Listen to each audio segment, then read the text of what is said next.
Grosse partie sur les décisions d'aménagement et faune sauvage, les réglementations et exemples. Donc la prise en compte du patrimoine cynégétique dans les décisions d'aménagement. On va voir l'introduction, l'habitat du gibier est menacé avec les exemples. Villeneuve-les-Étangs, Saint-Pierre-en-Val. Ensuite, où se prennent les décisions d'aménagement. Puis, quelles sont les procédures d'aménagement? Là, on va voir le plan d'occupation des sols, le schéma directeur, la charte intercommunale, le remembrement, l'étude d'impact sur l'environnement, les protections du milieu naturel, les unités touristiques nouvelles. Puis, comment intervenir dans une décision d'aménagement. Enfin, le dossier synégétique, comment l'établir, comment et à qui le présenter. Et en conclusion, la conclusion. Donc notre environnement subit chaque jour des changements qui ont un impact considérable sur la faune sauvage. Il y a des transformations brutales, la réalisation d'une autoroute dans un massif boisé, la modification de tracé d'un canal perturbe les déplacements du gibier et font disparaître les zones d'abri et de nourriture. Il y a aussi l'évolution plus lente du paysage. L'augmentation des surfaces en friche, l'absence de culture compromet la vie du petit gibier. La construction anarchique le long de nouvelles voies, par exemple en montagne, l'habitat épars menace les zones d'hivernage de certaines espèces de gibier. Peut-on prévoir ces événements en atténuer les conséquences? Les actions patiemment engagées par les sociétés de chasse en faveur de la faune sauvage ne peuvent plus compenser les atteintes portées au milieu naturel. Que représentent ces efforts par rapport aux superficies détruites chaque année? Les chasseurs doivent-ils subir ces événements, cette évolution, sans maudire et sans réagir? Non, il est toujours possible de s'informer et d'intervenir. Pour cela, il faut savoir comment se préparent les actions d'aménagement, qui les décide, mais aussi de quelle manière préparer un bon dossier pour faire connaître l'espace synégétique et expliquer les conditions de son maintien, à quel moment proposer ce dossier et devant quel interlocuteur. La présente brochure a pour but de sensibiliser les responsables synégétiques à ces procédures, d'expliquer comment on peut se tenir informé et prêt à agir en sachant préparer un bon dossier, et de donner les règles du jeu permettant aux chasseurs d'intervenir au bon moment et avec le maximum d'efficacité. Donc l'habitat du gibier est menacé. Villeneuve-les-Étangs est au centre d'une vaste zone humide recouvrant une dizaine de communes. Petits boisements et étangs alternent avec des terres à vocation agricole dans des sites très fragmentés. C'est une région très riche en espèces sauvages. Il y a 20 ans, il restait une dizaine de chefs d'exploitation sur 500 hectares. Il n'y en a plus aujourd'hui que 5, dont 3 sont assurés d'avoir une succession. La friche a ainsi gagné plus de 300 hectares. Les propriétaires préfèrent ne pas renouveler les baux d'exploitation et conserver leurs droits de chasse. Le paysage rural s'est beaucoup dégradé, fermes en ruine, friches. La pression de chasse a, de son côté, fortement augmenté, ce qui favorise les lâchers de gibier. Une économie artificielle se met en place. Des événements viennent aussi perturber le paysage communal. Le passage d'un axe autoroutier qui recoupe la forêt en limite est avec un échangeur sur la commune voisine. La dispersion de promeneurs de plus en plus nombreux sur les chemins communaux, en limite des étangs les plus sensibles, nuit fortement à la vie faune. Une propriété boisée de 200 hectares a été lotie en part. Les acquéreurs désirent construire, ce qui risque de ruiner les efforts d'amélioration des populations de gibier qu'un groupement avait déployé depuis 10 ans. La commune aimerait laisser se créer un village de vacances que propose de réaliser un groupement d'entreprises. Des sites sont proposés dont certains mettent en péril l'espace synégétique. La fédération départementale des chasseurs alertés a décidé de faire une enquête et de proposer des actions d'amélioration. A priori, les chasseurs de la commune ont laissé passer beaucoup d'occasions de se manifester et d'agir. Ils n'ont pas pris connaissance de l'étude effectuée avant la création de l'autoroute, l'étude d'impact. Ils n'ont pas cherché à prendre part à l'élaboration d'un schéma d'urbanisme simplifié, première étape du plan d'occupation des sols, le POS, que la commune vient de présenter, et ils ne se sont pas préoccupés du sort de l'espace rural où se trouve la propriété lotie. Ils n'ont pas encore apporté d'éléments d'appréciation pour le choix de l'implantation du village de vacances. Un dossier doit rapidement être constitué pour être présenté au cours de la procédure du plan d'occupation des sols qui va se charger de sa réalisation. Les chasseurs locaux pourront-ils reprendre en main la situation? La commune de Saint-Pierre-en-Val se trouve au cœur d'une haute vallée. La vie agricole et pastorale s'organise en fonction de l'altitude, depuis le bourg qui occupe un ancien verrou glaciaire jusqu'à la limite supérieure de la forêt où s'étendent 2000 hectares d'alpage. L'économie de la vallée connaît de graves difficultés. Vieillissement de la population agricole, 2 exploitants seulement ont des successeurs, mauvais entretien du domaine d'alpage, Absence de gestion, déboisement, faute de main-d'œuvre, mais aussi parce que le bois se vend difficilement et que la commune s'en désintéresse. Des événements ont accru ces difficultés. Une piste forestière a été ouverte à la circulation, bien qu'elle ne soit pas déneigée, elle ouvre un massif à des promeneurs peu scrupuleux. Une zone d'hivernage du chamois est largement touchée. Et trois remontées mécaniques ont été installées il y a une vingtaine d'années sur la partie nord de la commune. Leur tracé est trop pentu, le matériel exploité en régie communale a vieilli, une étude de réaménagement des champs de neige est en cours avec extension du domaine skiable. L'aire de vie du Tritralyre, déjà largement touché par les premières installations, risque d'être définitivement compromise. Une étude est lancée. Le bilan que vient de faire la société de chasse est désastreux. Diminution des zones d'hivernage du chamois, mise en péril des populations de Tétralyre et de Bartavel, mais surtout ouverture d'une vaste étendue de montagnes très haut en altitude, accessible par automobile, qui va à la fois apporter des nuisances aux populations de gibier et accroître la pression de chasse. C'est précisément le moment où la société de chasse veut lancer un plan de gestion synergétique sur l'ensemble du massif. Quelle intervention peut-elle tenter pour arrêter ou modifier une politique d'aménagement qui annihile ses efforts? Saura-t-elle profiter de la nouvelle étude des champs de neige pour faire valoir ses droits? N'aurait-elle pas dû avertir les sociétés de chasse des communes voisines pour avoir sur l'ensemble du massif une action plus efficace? Il lui faut constituer très vite un dossier et organiser sa défense site par site en établissant notamment des cartes détaillées de potentialité pour chaque espèce. Aura-t-elle le temps d'effectuer un travail technique aussi important? Beaucoup d'autres exemples pourraient être cités. Souvent les chasseurs locaux ont réagi trop tard, alors que des atteintes irréversibles avaient été portées au milieu naturel. Qui osera parler de détruire de lotissement créé près du bois? Peut-on encore parler d'exploitation agricole dans la propriété lotie? Tiendra-t-on compte du tétra pour tracer les nouvelles pistes de ski? Le constat est le même pour bon nombre de communes en moins de 20 ans. L'espace cynégétique a perdu une part appréciable de sa superficie, proportion beaucoup plus importante pour les communes touchant les grandes agglomérations, moins importante en montagne. Les infrastructures de desserte ont été considérablement modifiées et étendues.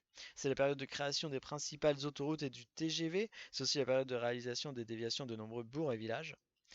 L'urbanisation a souvent provoqué le doublement du périmètre du bourg, mais a également comprimé par sa dispersion des superficies plus importantes de zones naturelles. Période d'expansion de l'habitat individuel, construction éparse dans les zones rurales, processus d'humitage, avant l'application des nouveaux textes sur les plans d'occupation des sols.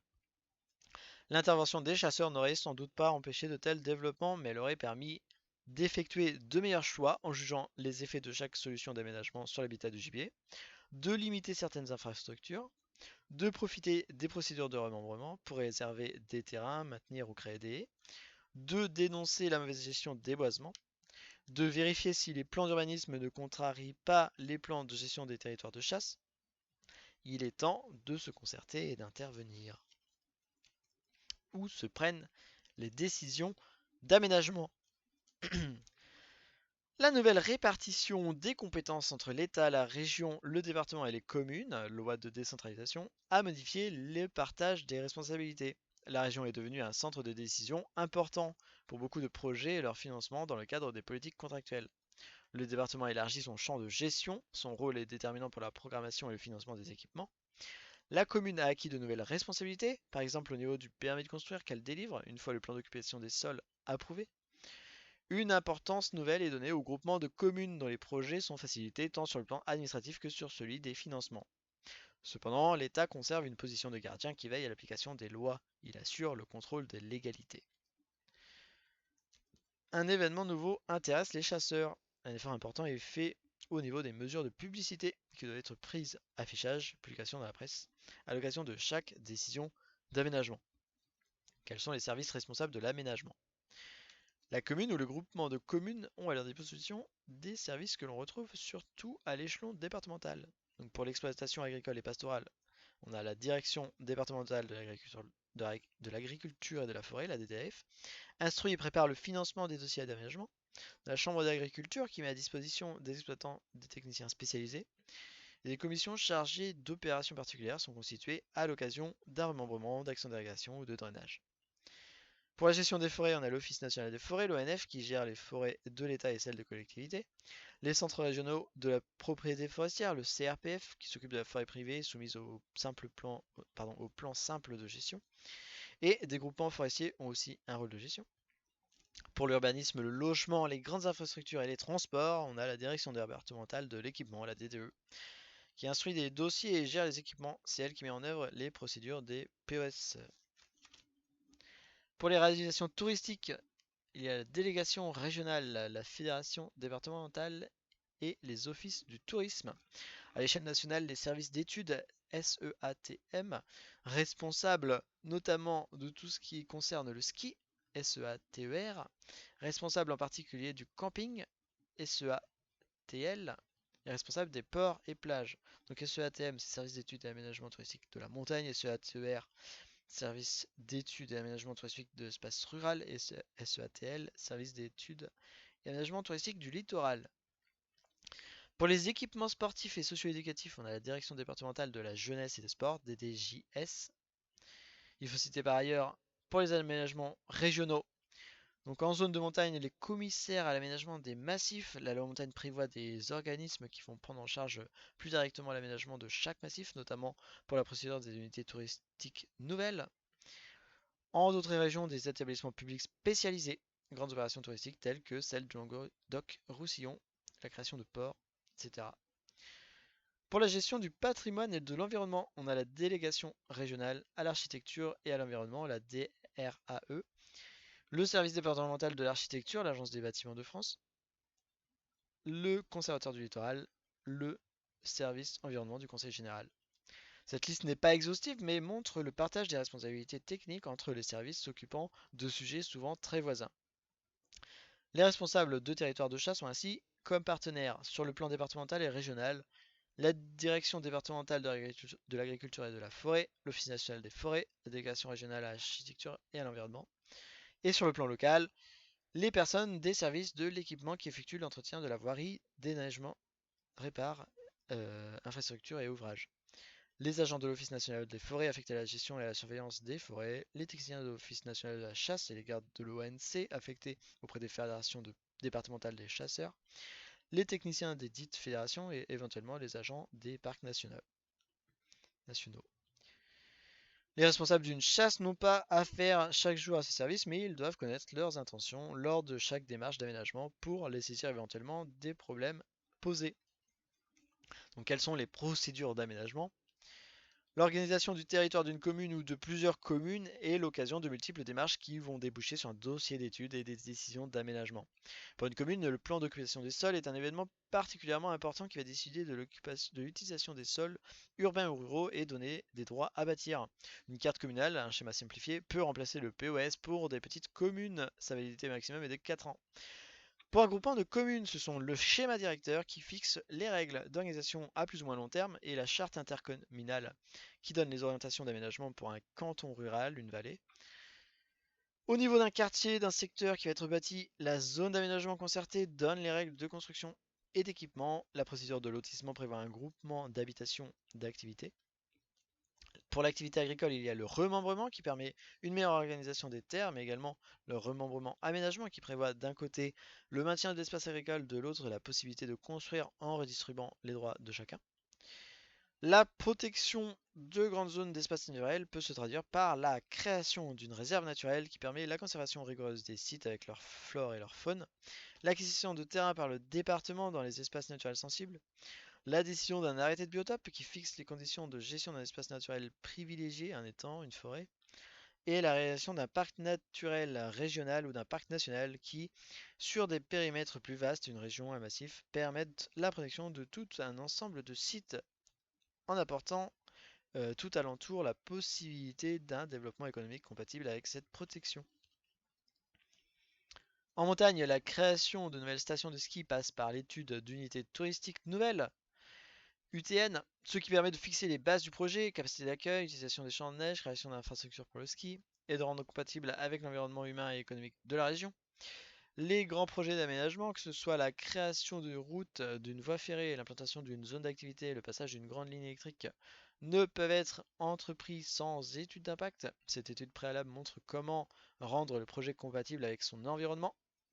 Sur le plan foncier, les communes peuvent freiner la spéculation des sols et acquérir des terrains pour des objectifs publics.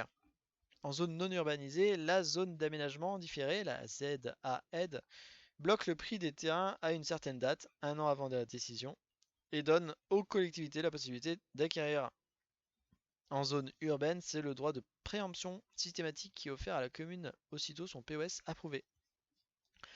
D'autres procédures touchent la protection du domaine bâti, notamment celle des monuments historiques. Il faut rappeler celle du site classé qui soumet à des règles très strictes les transformations d'un espace qui présente un intérêt essentiel pour la collectivité, forêt, bord de mer, paysage urbain, patrimoine historique. Il y a également les politiques contractuelles. Des contrats peuvent lier l'État, la région et la commune en vue d'exécuter un projet d'aménagement, activité rurale, tourisme. C'est par exemple le cas d'un contrat station touchant une commune touristique. Les personnes responsables de la gestion des territoires de chasse n'auront pas forcément affaire à toutes ces procédures.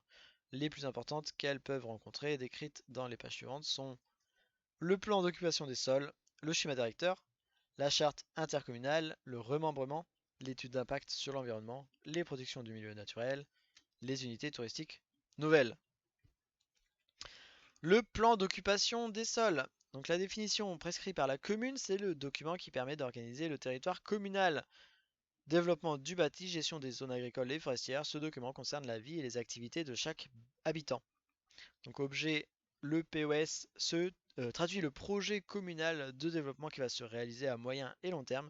Il n'y a pas de durée pour ce document, il peut être modifié après enquête publique et délibération. La révision entraîne la remise en œuvre de la procédure. Il est opposable aux tiers, ce qui veut dire que les décisions de constructibilité qu'il contient s'imposent à tout citoyen. Le POS a notamment pour but de traduire l'organisation des nouveaux quartiers pour l'habitation et les activités, le tracé des voies à créer, les terrains réservés pour réaliser des équipements. Le POS définit également la destination des terres agricoles, ce que l'on peut y construire ou aménager, et la protection des massifs forestiers ou des zones naturelles. Il permet ainsi le maintien de l'espace rural au bénéfice de ceux qui en assument la gestion. Donc le déroulement, d'abord le maire prescrit le POS et le met à l'étude. Le maire et des élus définit des orientations en associant des services d'État, d'autres collectivités publiques et des chambres consulaires, agriculture, commerce, industrie, métiers, et met en forme le projet communal et établit le dossier. Le POS est arrêté, les services qui ne font pas partie du groupe de travail sont consultés, ainsi que les chambres consulaires, la région, le département, les communes limitrophes, celles qui l'ont demandé. Ensuite, le POS est publié, une enquête publique est ouverte, le commissaire enquêteur recueille les avis du public, les remarques sont examinées en groupe de travail et le projet est mis définitivement au point. Enfin, le POS est approuvé, la commune délivre les autorisations en son nom 6 mois après. L'intervention. Durant la phase d'étude, les chasseurs de la commune ne peuvent pas s'exprimer directement, mais peuvent confier leur dossier au maire ou aux élus présents dans le groupe de travail. Ils peuvent également saisir la direction départementale de l'agriculture et de la forêt qui participe aux travaux. Intervenir au départ est toujours préférable. Des associations agréées peuvent être consultées et obtenir communication du projet. Ce sont les associations locales d'usagers. Quand leur activité est en rapport direct avec l'urbanisme et qu'elles ont une durée d'existence suffisante, elles peuvent être agréées par l'État. La Fédération départementale des chasseurs peut demander à être consultée. Le schéma directeur. Définition, il fixe les orientations fondamentales de l'aménagement à l'échelle d'une grande agglomération ou de plusieurs communes. Donc choix d'aménagement, par exemple la protection d'un grand massif forestier. L'harmonisation des décisions, par exemple l'implantation d'une voie reliant plusieurs communes. Et la compatibilité des choix pour établir un programme d'équipement, par exemple la détermination de l'emplacement du complexe sportif du canton. L'objet de tels choix d'aménagement et d'équipement font l'objet d'une discussion entre l'État et les collectivités locales en vue d'une meilleure organisation de l'espace. La protection des zones agricoles menacées par l'urbanisation, l'organisation des zones où va se développer la ville, terrain les mieux desservis par les réseaux, couloirs affectés aux lignes de transport, axes routiers, voies ferrées, création de grands équipements et de services, le lycée de la vallée. Le schéma directeur remplace l'ancien schéma directeur d'aménagement et d'urbanisme. Il est plus complet et plus vaste dans ses attributions que la charte intercommunale. Il détermine des propositions d'aménagement et d'équipement qui devront être reprises dans d'autres documents réglementaires, POS, grands projets d'administration et services, EDF entre autres, d'où l'intérêt de connaître ces projets dès leur origine. Le déroulement. Les communes constituent ou désignent un établissement public, personne morale qui va les représenter. Elles proposent une délimitation de la zone d'étude au commissaire de la République qui définit le périmètre du schéma. L'élaboration est confiée à l'établissement public. Elle associe l'État et les services publics. Il y a 5 étapes. Donc installation du groupe qui va étudier le schéma, conduite de la procédure par le président de l'établissement public, consultation des personnes publiques, les services, mise à disposition du projet auprès du public pendant un mois et délibération de l'établissement public avant approbation du schéma par l'État. L'État peut demander la mise en œuvre ou la modification d'un schéma directeur. La commune peut demander un arbitrage. Intervient alors la commission de conciliation, commission départementale composée pour moitié d'élus et pour moitié de personnalités de l'aménagement. Et l'intervention, il y a possibilité d'intervenir pendant la conduite du schéma, notamment quand le projet est présenté aux représentants de la commune, et au moment de l'enquête publique. La DDAF reste l'interlocuteur le plus utile dans ces démarches. La charte intercommunale de développement et d'aménagement. Définition: un certain nombre de communes se regroupent librement dans le but de définir des perspectives pour leur développement économique, social et culturel et dans le but de mettre en œuvre des programmes d'action et d'organisation pour le fonctionnement des services publics. Cette procédure a remplacé en partie celle du plan d'aménagement rural, souvent jugée trop lourde et longue à mettre en œuvre. L'objet de la charte intercommunale permet aux communes de se regrouper et de réaliser des actions d'intérêt général, par exemple les installations sportives intercommunales. La forme d'association reste libre, suivant la situation et les besoins. Les dispositions de la charte fournissent des éléments pour les documents d'urbanisme, la programmation des équipements et logements. Le déroulement, donc les communes déterminent leur forme d'association, syndicat intercommunal à vocation multiple, SIVOM, etc. Elles choisissent les orientations, projets, modalités de financement, le cadre juridique de leur coopération et les modalités de concertation avec l'État, la région, le département et d'autres organismes. Le périmètre des zones concernées est arrêté par le commissaire de la République. L'utilité de la charte intercommunale va se faire sentir au niveau des POS et schémas directeurs. De la programmation, l'aide départementale à l'équipement rural, l'élaboration du plan régional, l'aide de l'État au logement, de procédures d'aménagement foncier rural et de la création d'un parc régional à l'initiative de la région. L'intervention, c'est l'occasion de réaliser un programme commun d'action pour la chasse entre plusieurs communes, comme prescrit par exemple la loi Montagne. On peut intervenir dans le cadre communal en communiquant aux élus le dossier de chasse ou en agissant auprès de la direction départementale de l'agriculture et de la forêt. C'est le meilleur échelon d'intervention régionale. Des aides peuvent être réservées pour de telles opérations et les chasseurs peuvent en bénéficier. Le remembrement. Définition: il s'agit d'une opération d'aménagement qui consiste à redistribuer entre leurs propriétaires des parcelles ou parties de parcelles non bâties, morcelées ou dispersées en vue d'améliorer l'exploitation. L'objet: cette procédure doit tenir compte de la nature des sols, des techniques d'exploitation, du milieu humain et de l'économie générale du site concerné. Le remembrement permet de réaliser des parcelles de plus grande taille regroupées entre elles et le plus près possible des sièges d'exploitation. Des travaux connexes, partie intégrante de l'opération, permettent d'améliorer les conditions d'exploitation, voirie par exemple, ou encore de favoriser le maintien et la gestion des milieux naturels. Plantation de haies, de bosquets, maintien de zones de valeur faunistique par exemple. Certaines grandes opérations entraînent l'obligation de procéder à des remembrements pour corriger leurs effets sur le milieu rural. Réalisation par exemple de grands ouvrages à caractère linéaire, autoroutes, chemins de fer. Le déroulement, donc la demande peut être faite par des propriétaires, des agriculteurs ou le conseil municipal, les services publics intéressés. Une commission communale d'aménagement foncier, la COREP, est constituée par le préfet, le commissaire de la République pour conduire l'opération. Celle-ci se déroule en 4 phases, donc les travaux préalables. Désignation par la direction départementale de l'agriculture et de la forêt du bureau d'études chargé de l'étude d'impact, qui évalue les conséquences de l'opération sur l'environnement. Étude du périmètre retenu et des premiers problèmes. Proposition pour le choix du géomètre chargé de la réalisation technique. La commission départementale ainsi que le conseil général donnent leur avis. Le commissaire de la République ordonne le remembrement et fixe le périmètre. Deuxième phase, le classement des sols. Étude de terrain, connaissance des types d'exploitation, enquête publique, examen des résultats de l'enquête et décision. Troisième phase, l'avant-projet, constitution de l'association foncière des propriétaires qui fera exécuter les travaux connexes et gérera les ouvrages. Délibération du conseil municipal sur la voirie, établissement de nouveaux plans parcellaires et de programmes des travaux. Et enfin, le projet, enquête publique sur le projet dont l'étude d'impact fait partie, et sur le plan des travaux connexes, adoption du projet définitif, arrêté préfectoral clôturant l'opération.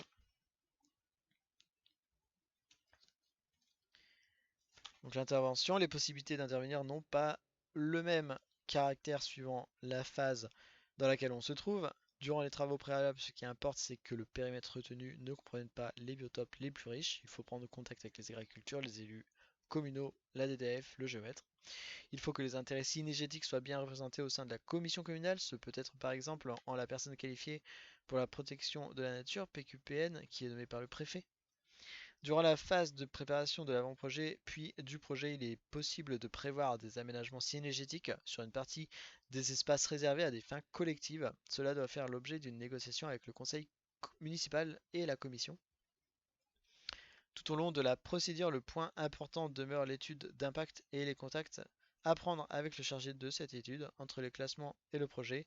La création de réserves foncières à utilité synergétique pourra être facilitée grâce à l'appui du maire, de l'association foncière et des membres de la commission communale.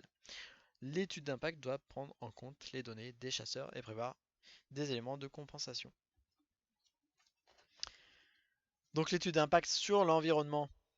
La définition, la loi du 10 juillet 76 relatif à la protection de la nature demande que l'on prenne en compte l'environnement pour chaque projet qui, en raison de son importance, peut entraîner des conséquences sur le milieu.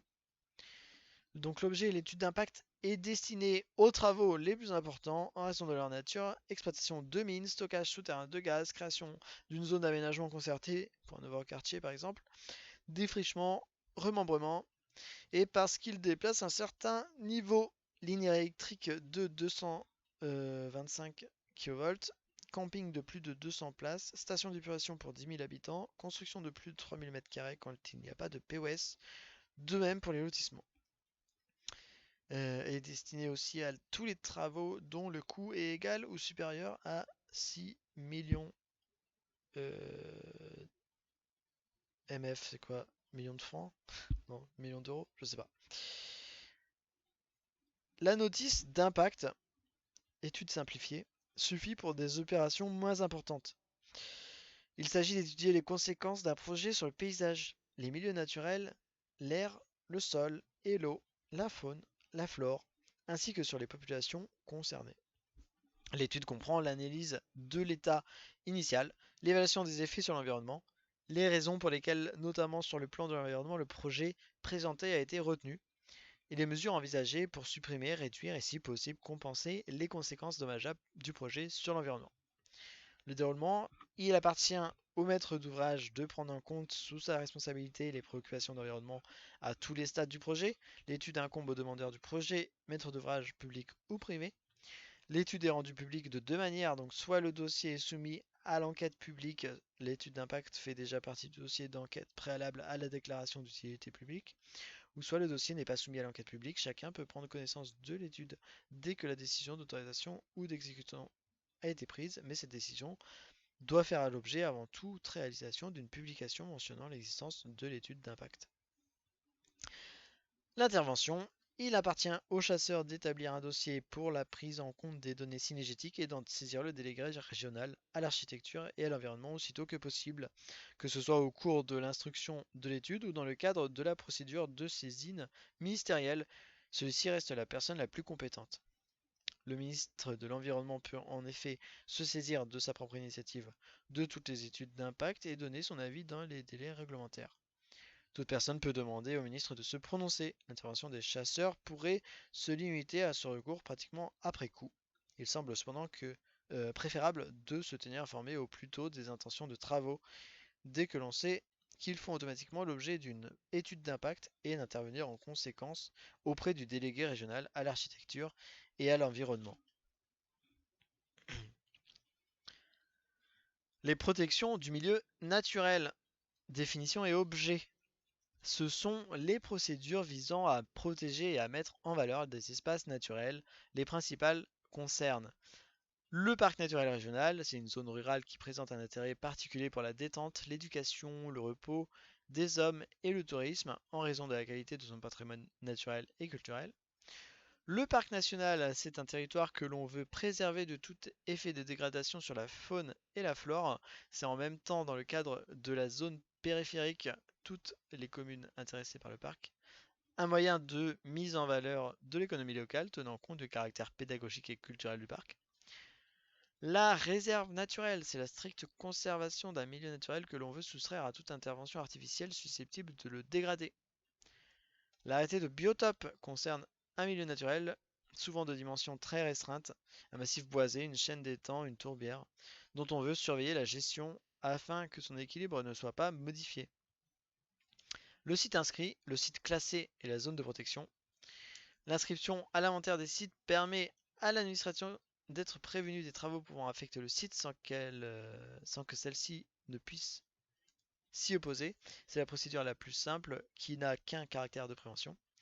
Le classement assure la protection d'un site présentant un intérêt remarquable. Il convient de maintenir en état en soumettant toute transformation à autorisation préalable. C'est une procédure très exigeante. Et la zone de protection protège l'environnement d'un site classé ou inscrit. À l'intérieur d'un périmètre, des prescriptions sont établies pour les constructions et grands travaux soumis à autorisation préalable. Le périmètre sensible permet à un département de sauvegarder des espaces naturels qu'il est en mesure d'acquérir. Et enfin, le conservatoire du littoral acquiert en vue de leur préservation de grands espaces de front de mer. Le déroulement et l'intervention. Sans entrer dans le détail de chacune de ces procédures qui font intervenir l'État, les services et les collectivités, il faut noter qu'il existe avant toute prise de décision une démarche préalable, souvent assortie d'une enquête. Les communes sont averties de cette démarche. Les personnes qui sont en mesure de donner des renseignements techniques sur ces dossiers sont le délégué régional à l'architecture et à l'environnement, pour tout ce qui concerne les parcs, les réserves et les arrêtés de biotope, et le chef de service départemental de l'architecture, Agence des bâtiments de France, pour les protections de sites. Les responsables de la gestion de territoires de chasse ont tout intérêt à s'adresser à ces personnes. Les informations concernant la gestion des milieux cynégétiques apportent un éclairage souvent très utile aux prises de décision ultérieures. Les unités touristiques nouvelles. Définition, cette procédure permet d'organiser la création généralement en zone de montagne d'une urbanisation, d'un grand équipement, d'un aménagement à caractère touristique, notamment la création de remontées mécaniques. Objet, elle a pour but d'intégrer le mieux possible l'opération nouvelle à la vie économique du lieu. Elle prend effet quand on se trouve en site vierge, sans continuité avec l'urbanisation ou les équipements existants, quand on augmente la capacité d'hébergement de plus de 8000 m², quand on crée ou quand on augmente la capacité de remontée mécanique. La mise en œuvre s'effectue sous le contrôle d'une commune, d'un groupement de communes ou d'un syndicat mixte. Le déroulement. La démarche s'effectue en 2 temps. Une étude préalable est menée pour présenter l'opération et ses conséquences sur le milieu. Il s'agit du plan pluriannuel de développement touristique, le PPDT, dont l'approbation permet de poursuivre l'opération. Et une étude de réalisation qui va mettre en jeu les structures d'accueil, lits, hôtels, groupes sportifs, les équipements, en particulier les remontées mécaniques, et les modes de financement et de gestion. En l'absence de schéma directeur, l'autorisation est délivrée par le représentant de l'État, président du comité du massif. Sinon, dans le cadre des unités touristiques nouvelles prévues par le schéma directeur, l'avis de la commission spécialisée du comité de massif est requis. Les autorisations d'exécution des travaux pour les remontées mécaniques et l'aménagement des pistes de ski alpin, de même que les autorisations d'exploitation, sont délivrées par le maire. L'intervention. La réalisation de l'étude préalable décidée par la commune ou le groupement de communes est l'occasion d'une information très complète sur tout ce qui conditionne la réalisation de l'opération. Il appartient aux responsables d'une chasse de préparer un dossier et de se mettre aux élus dès le début de la première étude, avant qu'aucune option ne soit prise. L'appui de la DDF peut de toute manière être sollicité durant toute la procédure. Comment intervenir dans une décision d'aménagement? Donc le déroulement d'une procédure d'aménagement comprend des mesures de publicité, affichage en mairie, publication dans 2 journaux. Toutes les étapes d'un POS, la mise en œuvre d'un schéma directeur, l'étude d'un nouveau quartier, la procédure de zone d'aménagement concertée, la ZAC, et l'étude d'impact dans la mesure où elle accompagne un dossier d'aménagement. Donc dans un premier temps, préparer un dossier succinct dans lequel figurent les thèmes de préoccupation, le passage de la route qui recoupe une zone de déplacement du gibier, le lotissement en marge de la forêt, le nouveau tracé du canal qui détruit les habitats du gibier, etc. Et une carte schématique de la commune visualisant les conflits possibles. Figure aussi, non, dans un premier temps, toujours informer de vive voix ou par écrit les représentants élus des problèmes que pose la défense des intérêts synergétiques en leur communiquant le dossier succinct ainsi constitué. L'élaboration de chaque programme d'aménagement est relativement longue, près de 2 ans pour un POS et 3 ans pour un remembrement. Cela donne le temps nécessaire pour constituer un document d'étude plus complet à remettre au maire, à la commission spécialisée, aux représentants de la DDAF. Dans un second temps, il faut demander au maire de la commune une réunion de travail pour introduire les problèmes de la chasse. Cette réunion n'entre pas dans le cadre de la procédure mais permet de donner une information utile au bon moment. Il faut réaliser un document d'étude présentant de manière précise toutes les difficultés rencontrées par les chasseurs en offrant des solutions pour chaque problème d'aménagement, un meilleur tracé pour la route, une autre disposition pour le lotissement, des précautions pour les travaux touchant le canal. Proposer ce dossier lors des étapes importantes de la procédure d'aménagement et le tenir à la disposition de toutes les personnes susceptibles d'intervenir, par exemple le commissaire enquêteur d'une enquête publique. Il est important d'intervenir au bon moment. Donc l'enquête publique permet une intervention légale, mais elle est tardive et ne permet pas de remettre en cause des éléments essentiels de gestion de zones naturelles que l'on aurait dû introduire auparavant à la lumière d'un bon document. Une procédure achevée ne consacre pas forcément le refus définitif. Par exemple, un plan d'occupation des sols est modifiable et révisable. À l'extrême, un recours auprès du tribunal administratif est toujours possible, surtout si la procédure n'a pas été correctement suivie. C'est au moment où commence une étude, une procédure, qu'il faut intervenir en fournissant les données utiles. Pour prendre des exemples, quand un plan d'occupation des sols est prescrit, une simple carte des richesses synergétiques doit être adressée au groupe de travail. Quand un grand équipement va être créé, le volet synergétique de l'étude d'impact doit être immédiatement mis en œuvre pour être confié au service le plus compétent, DDAF, DRAE, DDE. Et quand un remembrement est entrepris, il faut transmettre au géomètre et au bureau d'études chargé de l'étude d'impact par l'intermédiaire de la DDF un dossier succinct permettant d'ouvrir le débat. Il convient d'être attentif aux mesures de publicité, d'être présent, mais également de fournir des informations aux personnes qui vont étudier et décider. Le dossier synergétique, comment l'établir et comment et à qui le présenter. Prenons le cas d'une commune dont le plan d'occupation des sols vient d'être prescrit. La décision est affichée en mairie, la publication a été effectuée dans 2 journaux, le quotidien régional et le journal local. Dans un premier temps, le président de la société de chasse réalise un dossier succinct. Il se procure une carte récente de la commune, Institut géographique national, un 25 millième carte que l'on peut trouver chez certains libraires et marchands de journaux. Il reporte sur cette carte les limites de la commune pour bien mettre en évidence son territoire, les courbes de niveau, les boisements, les zones habitées, le centre, les hameaux. Il reporte également les limites des surfaces cultivées, par exemple les parcelles de maïs, de colza, de céréales, les prairies. Il indique les centres d'exploitation par des symboles.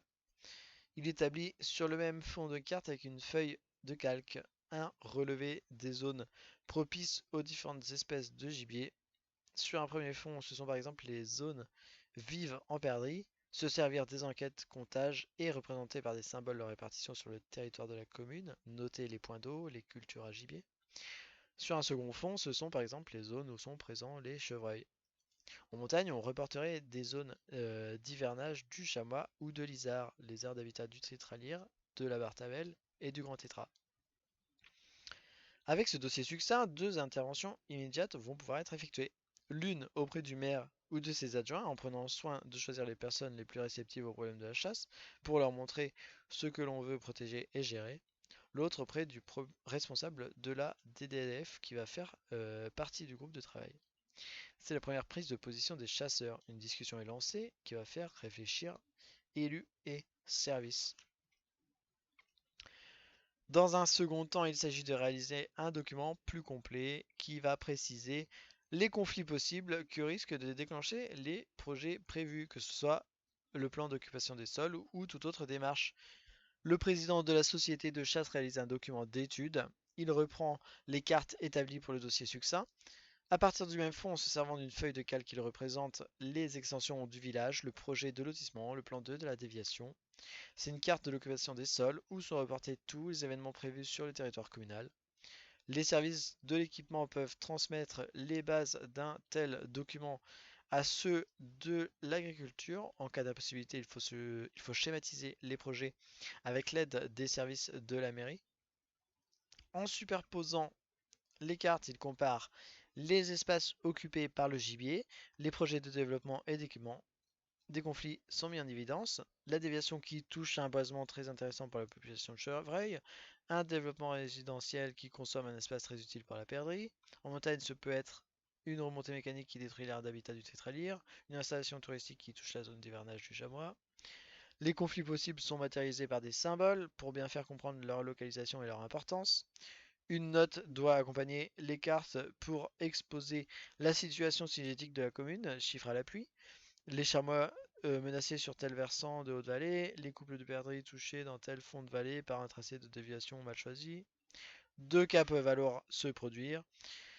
Ou bien le président de la société de chasse engage une concertation avec le groupe de travail du POS. Il a pris contact avec les services qui participent à l'élaboration du projet, équipement, agriculture.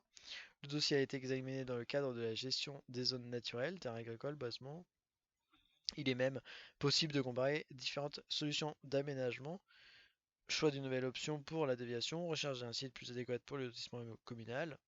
Au terme de cette discussion, un équilibre va être trouvé qui va servir de base à la société de chasse pour mettre en œuvre de nouvelles actions d'aménagement. Ou bien, il n'y a pas eu de concertation. La Fédération départementale des chasseurs a pu consulter le projet de POS et a été entendue par le maire, mais cette rencontre n'a pas eu de suite. Il reste alors l'enquête publique. Le dossier est communiqué au commissaire enquêteur qui va donner ses conclusions et ne pourra pas passer sous silence un tel document avant approbation du dossier. Le groupe du travail du POS pourra prendre certaines observations en compte. Il ne faut pas oublier qu'un document comme celui du POS n'engage que le court et le moyen terme, souvent moins de 10 ans. Il a toutes les chances d'être modifié, sinon révisé au bout de quelques années, ce qui permet d'ouvrir un nouveau débat. Dans l'exemple qui vient d'être proposé, les chasseurs sont intervenus à deux moments décisifs. Au départ, ils ont manifesté leur présence en remettant un document très simple qui a posé les problèmes. Durant l'étude du projet, ils ont apporté les éléments de discussion efficaces grâce à un dossier plus complet en prenant contact avec les services intéressés. En conclusion, quand une procédure d'aménagement s'engage, quand un projet est mis en œuvre, l'intervention de tous les responsables qui contribuent à la bonne gestion de l'espace cynégétique est indispensable. Souvent, les autres partenaires de l'aménagement, services, élus, les ont ignorés, faute de savoir qu'ils existent, faute de les avoir trouvés en face d'eux au moment où les décisions ont été prises. L'élaboration d'un dossier a d'autres conséquences, au moins aussi importantes. Les chasseurs ne se sentent plus en marge, ils ont pris conscience de la possibilité d'agir, d'intervenir. Des actions d'amélioration souhaitables pour chaque espèce de gibier sont portées sur des documents. Ce travail n'aurait peut-être jamais été fait sans l'occasion d'un plan d'occupation des sols, d'un schéma directeur. Une politique de gestion à long terme a été lancée. C'est par exemple un plan de gestion synergétique qui va pouvoir être établi sur un territoire où le PES conserve des terres agricoles, protège des boisements. Dans le cas d'un schéma directeur, une charte intercommunale, la coopération entre plusieurs communes ouvre d'autres perspectives. Plusieurs sociétés de chasse peuvent coopérer pour produire un document commun qui va intéresser un massif, une vallée, une unité géographique et par conséquent l'ensemble d'une population gibier. Les techniciens de la Fédération départementale des chasseurs vont pouvoir établir un bilan plus complet et jeter les bases de documents de gestion intercommunaux. Le regroupement des chasseurs de plusieurs communes va donner plus de poids dans les décisions d'aménagement. Même quand il n'y a pas d'action d'aménagement en vue, l'établissement préalable d'un dossier synégétique procure une avance certaine pour les gestionnaires de territoires de chasse. À toute occasion, ils ont un dossier prêt à être présenté. Ils peuvent le diffuser aux services concernés, équipement, agriculture, environnement, qui vont le connaître et le prendre en compte dès le lancement d'une opération. Ils peuvent aussi l'utiliser à des fins pédagogiques, instruction de nouveaux chasseurs, exposition dans un cadre communal. Il faut concilier aménagement et chasse par une meilleure connaissance et une meilleure gestion des espaces naturels.